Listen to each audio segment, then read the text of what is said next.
African American kid or young white kid, and you're watching this for the first time, they haven't seen your documentary. They weren't alive or don't remember the truth of what ultimately was reported about, let's just say, Michael Brown's death.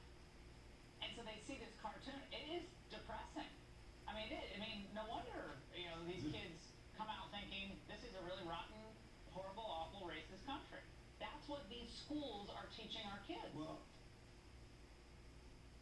right. It's worse than that. It is what the goal of all of this propaganda is to further transform the black identity itself into a victim-focused identity. So the tragedy here, what breaks your heart here, is they are in a sense seducing these young students into thinking of themselves as victims in the world. Not only that, but to be proud of it and to take an attitude of militancy toward the larger society as the authentic way to be black in America is to hate on America, charge America with one sin after another.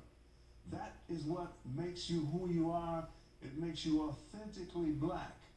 Mm-hmm. If you're not like that, if you say, well, it's more complicated than that, all white people are not bad, if you say the truth, which is that white Americans have made one of the greatest instances of moral evolution in all of human history, from the 60s to today, I can testify to that. I was born and raised in segregation. Well, that side of it is never mentioned. That's where the real freedom for blacks lies.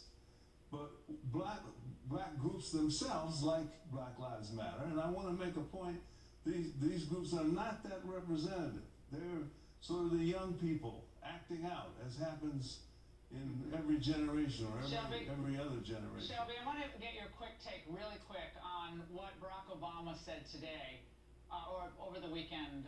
He was interviewed for his new memoir about why Donald Trump was elected in 2016. He said, "It was as if my very presence in the White House had triggered a deep-seated panic, a sense that the natural order had been disrupted. For millions of Americans spooked by a black man in the White House, he," meaning Trump, "promised an elixir for their racial No. anxiety." Qué hombre tan That's in maquiavélico. the memoir itself, Shelby. Reaction, quickly. Qué feo. Well, it makes me sad. I've never been a great fan of Mr. Obama, but this is really, really disappointing. This I think makes the point. Obama feels a pressure. Many blacks do. We all do, really. That if you don't really take on a negative attitude toward America, you are somehow inauthentic as a black person. And so we as blacks suffer from what might be called the angst of inauthenticity. And so we do, as what you just mentioned, Obama, we identify with victimization as the deep and profound truth of who we are.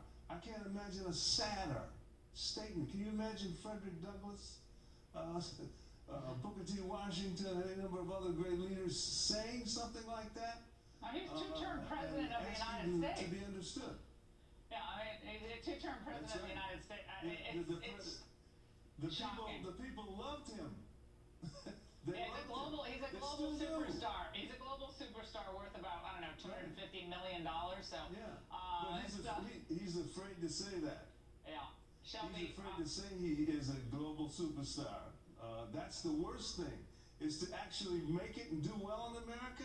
That makes you an Uncle Tom by the terms of this victim-focused identity. Yeah. Shelby, thank you so much. Wonderful to see you tonight, as always. Congrats on the film. You can watch it on Amazon. More exclusive footage the Angle team got